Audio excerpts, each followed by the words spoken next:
It's the day governments dread when eagle-eyed auditors reveal the results of their spending probes. They look for waste and inefficiencies in the way taxpayer dollars are spent.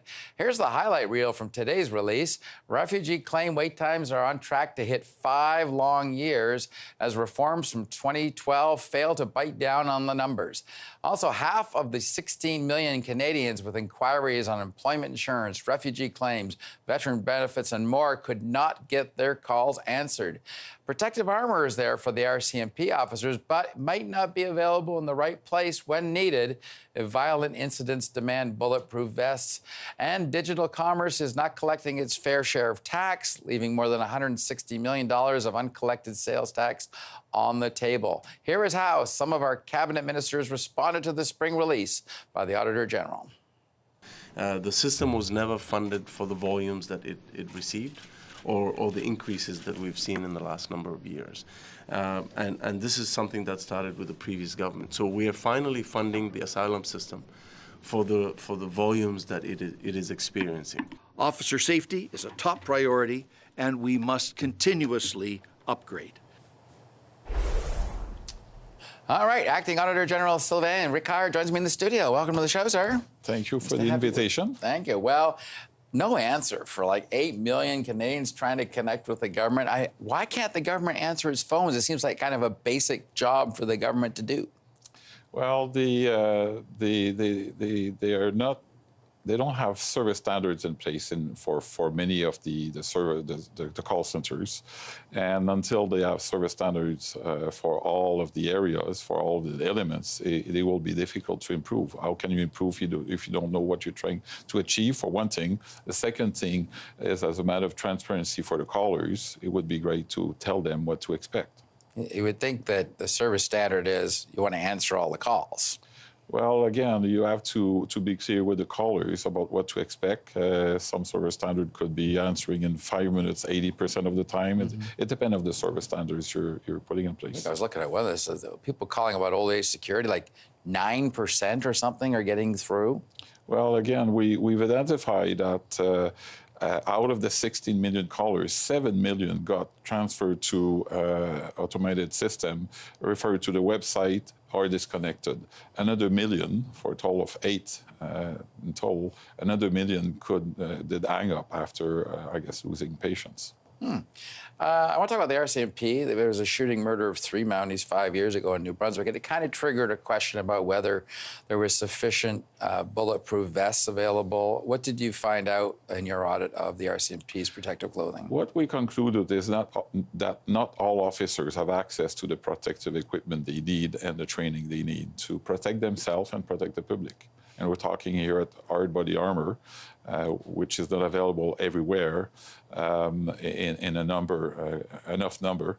And also in terms of carbine, they haven't established a national standard to determine which officer should have access to a carbine. Until they do so, they won't know exactly if there's enough. So there's enough in the force. It's just that it might not be in the right place. Well, it may be more. I shouldn't probably say maybe more than that, because again, they have not established a national standard. And until you determine in which circumstance which officer need a carbine, you won't know if you have enough. Oh, I see.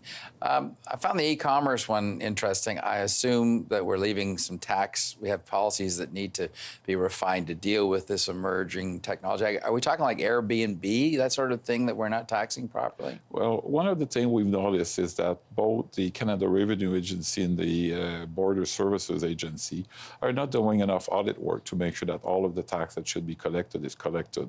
So accommodation sharing is an area where in the last 3 years it went from 300 million in terms of size of the economy to 2.8 billion. So big increase in 3 years. And even though that significant increase, there was 4 audits conducted by CRA. Right. And we felt it was not sufficient. So we recommended to them that they do more work.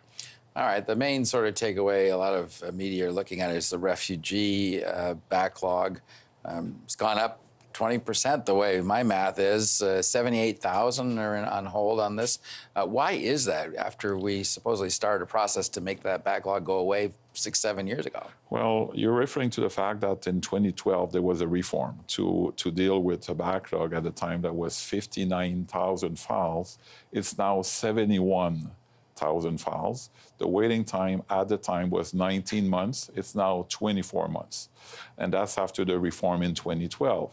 So essentially what we've noted is the fact that we're facing a business model that is deliver fixed capacity, where the volume of business keeps fluctuating. So they need to work, the various players need to work together to identify solutions so that the organization have access to additional resources quickly and to adapt quickly to variation in the size of the business. Governments acting quickly, that's kind of a odd. Well, we're talking don't here. do that. Yeah, but we're talking here. This is important thing, right? We're talking here about families, about individuals waiting for 2 years on their asylum claim files.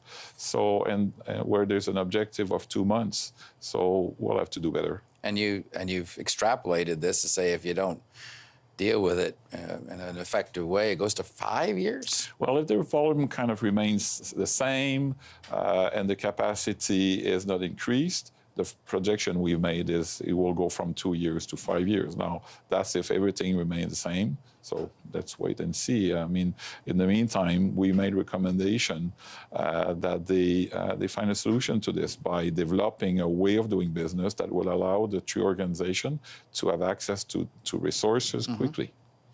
I'm curious, though, in general, it's small stuff in the broad scheme of things in the multi-billion-dollar spending patterns of this government, but does it bother you that little things aren't being done well, whether it's answering phones, making sure enough protective gear is in the right spot, making sure wait lists aren't dealt with in an appropriate and humane way? Is there an overall conclusion you can draw from your study? Well, if I was to bring it down to one word, it would be a need to modernize. Modernize the way we're dealing with asylum claim. The way of the past doesn't seem to work. After reform, it's still the same thing. You're talking about the call centers. There's a need to modernize the platform there. Shared Service Canada started a project 5 years ago to modernize 221 call centers. They managed to upgrade 8 of them, and for the remaining 213, there's no plan in place. So we recommended, obviously, that they develop their plan.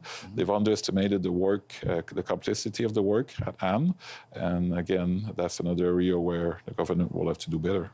Good stuff. Okay, interesting read. Thank you very much. Appreciate you coming in. Thank you very much for the invitation.